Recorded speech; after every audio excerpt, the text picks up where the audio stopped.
You're listening to the My Work, My Life show. Brought to you by Edge Executive Search. For more information, contact us on www.edgeXEC.co.za now. Good afternoon, everyone. Welcome to the Edge Exec show. And yes, I'm very fortunate to sitting in front of two beautiful ladies. There's Janice from Edge, which you all know, and Janice is going to introduce Refilwe Modiselle.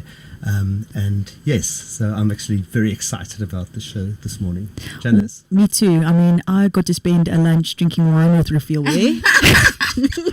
Are you exposing me? I am. I don't drink wine. So, I mean, Refilwe is probably one of the most inspirational women I've met this year. I mean, that's saying a lot. I'm going to give you a short line. I mean, she's a visionary, a motivational speaker, an MC, TV host, model, actress, and albinism activist. She was also SA's first working model with albinism. Yeah. So, I mean, tell us, how did you get into modeling? Tell us your story. Sure. How much time do I have here? 30 minutes. Oh my goodness. Okay. Cut a long story short. At age 13, I was discovered by a man called Sheldon Gopman. And I guess I was scouted. And my mom was asked, with permission, to actually have me do my first shoot, which was a 5-page fashion editorial for a magazine called Y Magazine. So she agreed, and then I guess the rest was history, and that's where the modeling career actually started at age 13 for Y Magazine. Jeez. And I mean, you've looked after some amazing brands since then. I have. I mean, I've been the brand ambassador, or should I say the summer campaign ambassador for Legit. I've done a number of designers, the likes of David Lally, who's actually the first designer in South Africa to have me walk a runway. Contrary to some of the beliefs. David Lally was the first designer to let me have that honor. Walked for Clive Rundell, worked with L'Oreal Mizani. Shoo.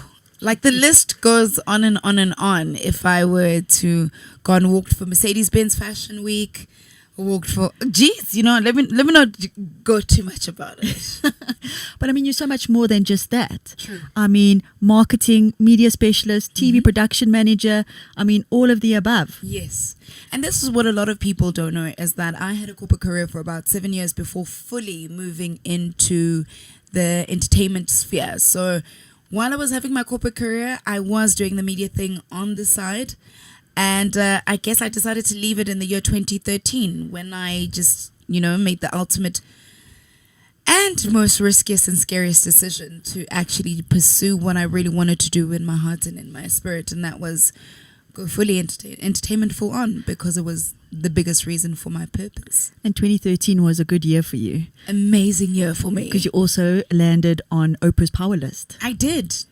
I was honored as one of the 15 most powerful women in the world, locally 6 women. Yes. And what it essentially meant was women who are doing the most powerful things in the spheres that they're in. And for me, I've always been a veteran for change in terms of the modeling sphere, being that person that's changed the conventions of albinism and what people thought about it, and especially then when there was no reference to it. So it was gradually years and years and years of building, and from that recognition of being the summer campaign Legit ambassador to that was the reason why I was honored on Oprah's Power List. I mean, that's just amazing. I mean, what an honor. Thank like, you, really. No, it's really something to be very proud of.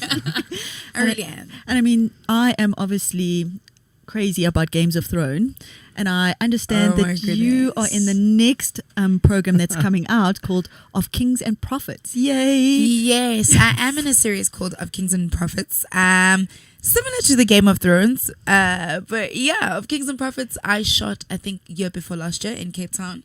The only South African personality that was actually like personality in terms of celebrity that was cast for it. I don't think they had any idea.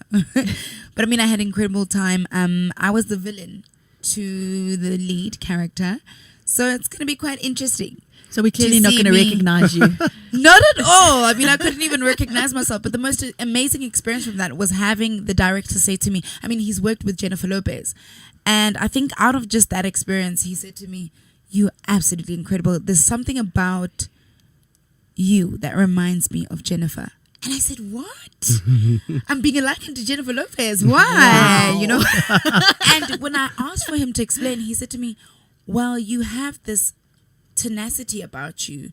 You have this spirit about you that says that you will not be dictated to, or that you will push in terms of fulfilling something. And I can really sense that with you. It is so similar to Jennifer Lopez's, and I think you should be very proud of yourself." And I thought, my goodness, what an honor, what a privilege, you know, because I don't take that for granted. I mean, for me, you really are an inspirational woman. I mean, how many other women, you know, difficult situations can't turn it around like you have? I mean, everything that you've wanted, you've achieved. You've gone for it. I think, Jan, the most important thing is to never let certain things define your destiny and who you're meant to be. And I think this is what people forget, is that beyond what is called your limitations or your shortfalls, there's a person that has a greater purpose. There's a reason why you're here. There's a reason why you have those limitations or those things, because everything builds to the person that you become and what it is that you're supposed to contribute to the world. I was saying at my talk at Gibbs is that your life is not yours, actually. Your life is not yours. Your life is to better the people that are around you and contribute to this life according to the master plan that God has given you. I mean, where do you see yourself in 5 years? I stopped planning at age 25 as to where I see myself in 5 years, because I realized that my plan is not God's plan. At 25, I went through retrenchment. I didn't work for about 2.5 years. Actually, 23. And I didn't work for about 2.5 years. And I was the type of person who would plan my life and say, this is where I want to see myself. It's great to be visionary. But the one thing that I learned in life is that if you want to make God laugh, tell him what your plans are. Love it. Because ultimately, you can plan all you like. It's great to have a vision in your life. It's great to have a sense of direction. But very often, if you're not led by something greater or divinity, you lose sight of the actual goal of what your life is. So you live according to your own understanding instead of allowing, the universe to actually carry you to higher heights. Now, what you just spoke about, retrenchment, is something that's key for me at the moment. I mean, there's a lot of companies retrenching. It's terrible. I mean, if you had to give people 5, key thoughts, they've been retrenched, they're feeling low, they can't find a job, what would your advice be? 5 key thoughts. Let's see. Starting at 1, you're not a failure. I think I learned through my own experience that being retrenched is not because of the quality of what you give. It's not a short list to say who's terrible and, who needs to stay, who needs to go. That's not the case. It's just something that the business has to go through because they cannot sustain the people that they have. So know that you're not a failure from that. Worse things happen in life. Just embrace it. Number 2, learn the power within you. When you're in that state of not having a job, it doesn't mean that you don't have the capability to learn what other things you are able to do.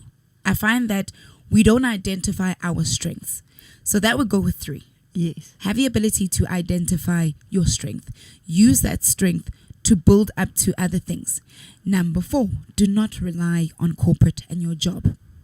It is not the be-all and it-all of your existence.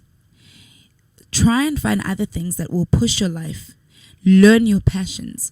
Learn where you are driven outside of that space. And 5, live your life. I love it. Retrenchment may feel like it's the end of the world, and yes, we worry about finances and it's survival of the fittest as a person, to get through life. But ultimately, you learn that there's more joy in life in finding other things other than the job that confines you to a system that makes you believe that you're not bigger than that limitation. I mean, I guess you look back now, Yeah. and you don't regret being retrenched You know what? I don't regret it. because it's a catalyst. It showed me my own strength. It showed me my own potential beyond being in a comfortable space, because that's what a salary does to you. It makes you getting a job and doing the routine. You become comfortable with knowing that that's what you know every day. You know, that's what you're okay with. Getting that paycheck at the end of the month doesn't push you beyond your limits. It doesn't make you think outside of the box.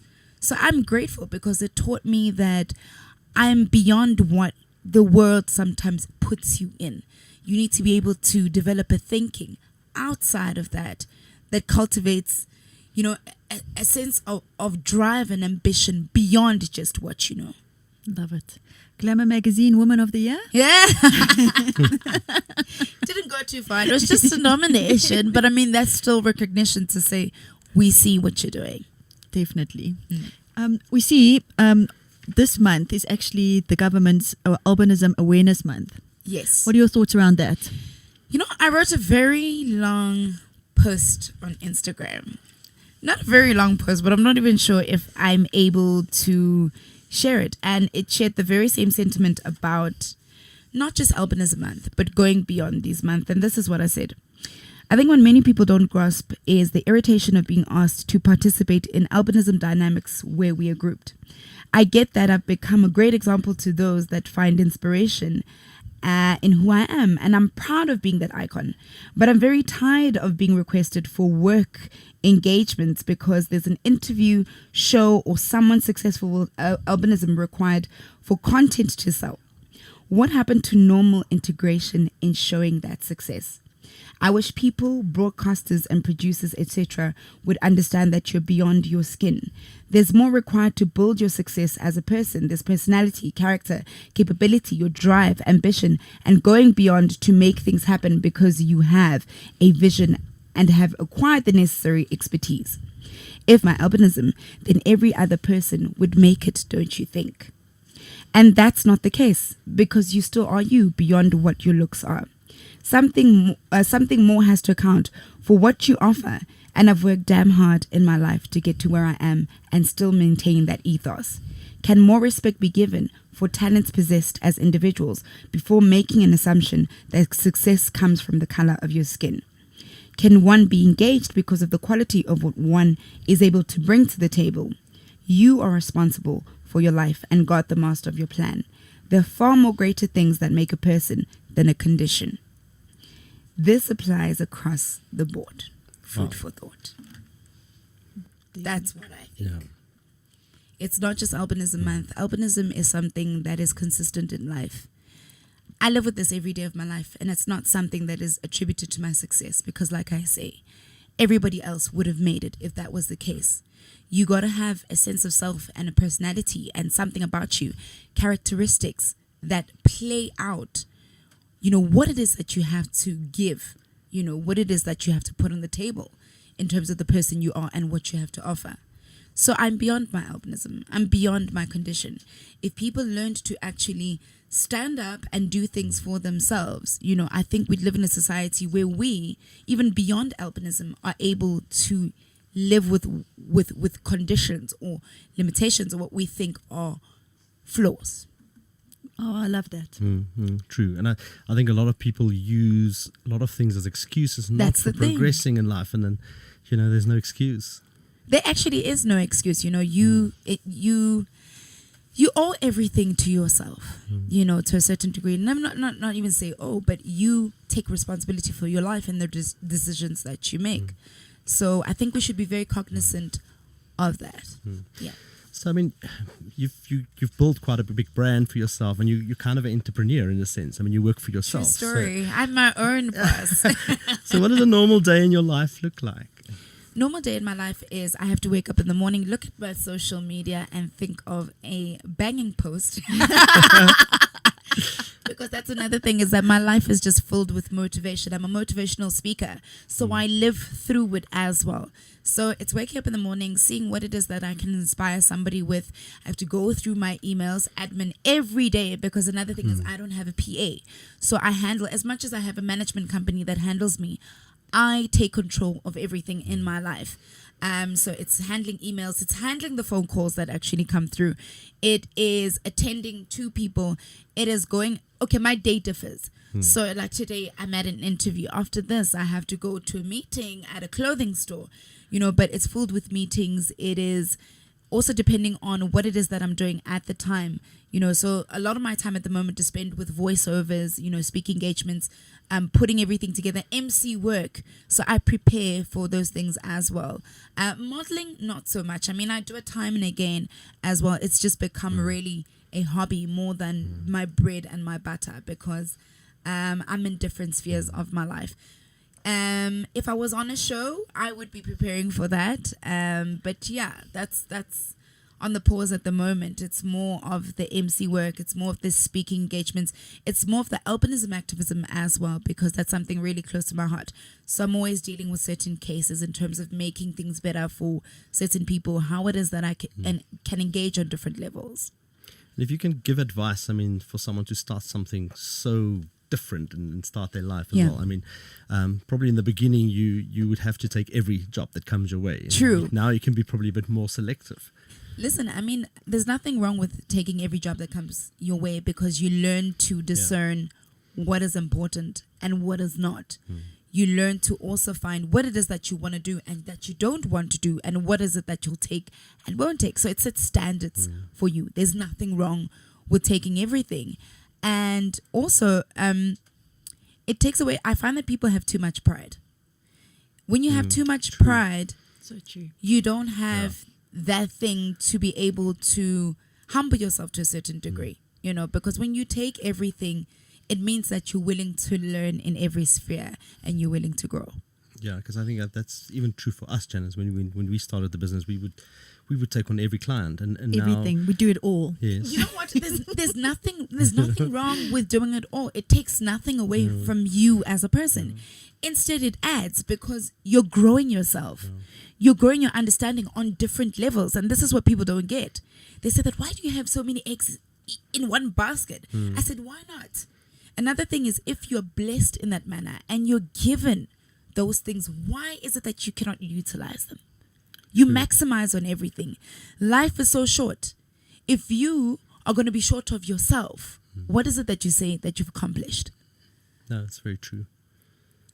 Look at the two of them. If you guys could see Jan and Steph in the studio, they're looking at each other like, oh my God, what have I been doing with my life? No. I think we've also learned the hard way, and it's easier now. In the beginning, if someone says, "Hire me someone, I want someone that's pretty and young and tall and blonde," we would go and we would do that. Now, some of these people, we just wouldn't work for them from an ethical point of view. I think the brand is strong enough, and we believe in ourselves, and we can actually walk away from this. You live, you learn, and you grow. Yeah. Give us some advice on how to build your brand. I mean, you've got a strong brand. Wow. I think the biggest thing is authenticity. I find that we live in a world where there is certain expectations, yes, and an image that is created of self, but that image has got to be as close to who you are, because if you have to lie about the type of person that you are because you want to impress the public, it's admin that is going to get to you at some point. When you're authentic about self, you're speaking a truth about who you are, and it will draw the people that are necessary. So building a brand is about authenticity. It's about understanding also what it is that you want to put out. Where do you want to position yourself? Because positioning is everything. It's how you relate to people and how it is that you carry your career through or your brand through the different stages of its growth. So, just know that, and also consistency is so key. Consistency, I find, is something that will help people, be able to walk with you. Because if you're not consistent, you throw people off.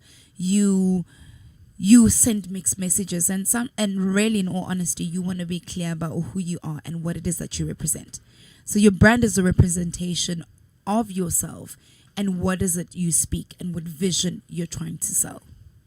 When we were walking in earlier, you were telling me about presenting at Gibbs. Yeah. Tell us a little bit about that. Sure. I was fortunate enough to do Changemakers Conference. So I was one of the only entertainment babies that was asked to speak. But I think it was also because I have a different story. Not different story as such, but I have a story that needs to be heard. And I spoke about staying against all odds, just staying in your purpose. And that was my ultimate, because I find that in this life, as much as we have corporate careers, we have, just careers generally, we live to, I actually said, this is what I actually said. There are people that breathe more than they live. It's very important for you to live. The minute you start to live, you fulfill a purpose. And when you live that out, you accomplish so much more, and you live a life that's fulfilled, that will bring you very more blessings, and you are able to see all the things around you that just happen. And that's exactly what I spoke about. Having a sense of self, having a purpose, having a backbone, having a spiritual backbone, because we find that we live in a world where people don't really learn to embrace such things, and which is such an important thing. If you don't have a spiritual grounding, your understanding of certain things is very different as opposed to a person that has a certain foundation to fall back on. Love it. Yeah. Just a quick one, because we're running out of time. Oh, but- no. We could talk all day. So how do you use social media to grow your brand and sustain it? Because I think it's probably a big part of your life. Listen, first of all, let me say I'm an advertising specialist. So my understanding of the progression of what we used to do back then versus now is such a big thing. Social media, I feel, is obviously the new tool in terms of the digital space, and going into a space where we no longer use the traditional context of how we do things. So social media has opened up a new thinking. Yes, it's opened up a new thinking. It's opened up more innovation, and it's created more reach. My only problem with social media, it's that it's kind of, how can I say it? It's given people to not have boundaries. That's my only issue with social media, because I find that there's a decorum with certain things. But social media has opened up that platform, which is a little bit volatile, because yes, we have a freedom of speech, but I don't think when people don't understand its usage, it becomes a dangerous tool. So for me, I've understood the power of it, and I've also understood where we fall also on social media. For me, though, I use it as a platform in terms of building my brand, helping people understand and relate to me more. It is important because it creates the reach to people. I mean, I speak to people that ideally would have never been able to engage with me on a different level, on a personal level, because that's what happens as well. Unfortunately, it does it can be a little bit intrusive, but I also think you pick what it is that you want to put out. And from a business level, it's an incredible tool. If only businesses could learn, though, to maximize on it very cleverly, because another thing is you need to have a strategy. Don't just put things out and assume that things are going to happen. Think about what it is that you're going to put out and the implications of it as well. So that's just my take on social media. I love it and I hate it at the same time. Maybe it's because I'm very true to my heart and my spirit. So I try and be as honest as possible as I can on social media, more than use it for its superficiality. Okay, so just on a personal note, so are there a couple of gentlemen knocking down the door? And how do you manage that? Oh my goodness, that's like a whole, I even went godness. There's a whole queue of gentlemen tailing behind me. There is a special somebody though. Look, I'm still kind of looking at the field, but there is somebody that's caught my eye that I won't lie about. There's somebody that has my heart and my spirit. it's brand new. We'll see where that goes. But I definitely do have a trail of Followers. gentlemen followers, But yeah, very surprising for me actually, because I never thought of myself in that context of being this bombshell, until I hear from guys where they're like, actually, Fee, you're a mind blower. I'm like, wow, really? I never thought this, but hey, no big head about it. I'm just very relaxed. I'm a relaxed soul. Maybe you could take over my social media so I could have a trail. Gosh, you need to see Chan. She's absolutely She's selling gorgeous. herself short here. She's selling herself very short, and she makes me so angry because she's got legs for days.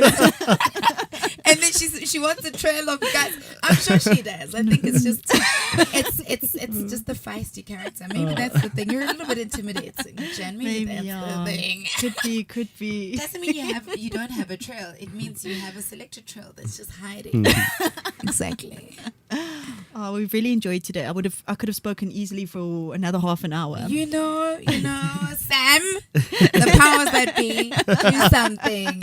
No, definitely, and yeah, I hardly could get a word in because it was Sorry, just Steph. it was so fascinating. I can definitely think I'm so sorry. we need a follow up show, and yeah, thank you so much for coming in. Thank you so much for having me, and I hope the corporate world. I hope I am a catalyst for innovation and just a change in thinking, just generally in the corporate world in different spaces. And do holla at me. Twitter at Vanilla Black, Instagram Refilwe Modiselle, and my contact details are all on those platforms as well. Love it. Thank you so much. Thank you, Jan. Look at Jan's face, guys. I wish there was cameras. No, we're going to put some photos on our Facebook, so Yes. you guys have to go and see these She's beautiful ladies. swooning. Thank you very much. Thank you so much, Steps. Thank you, Thank Jan, and thank you for an incredible show.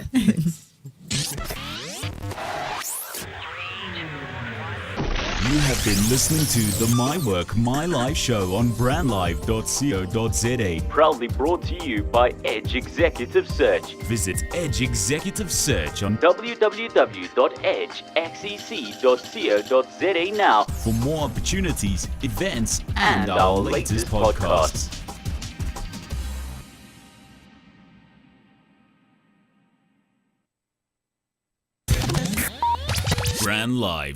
brandlive.co.za.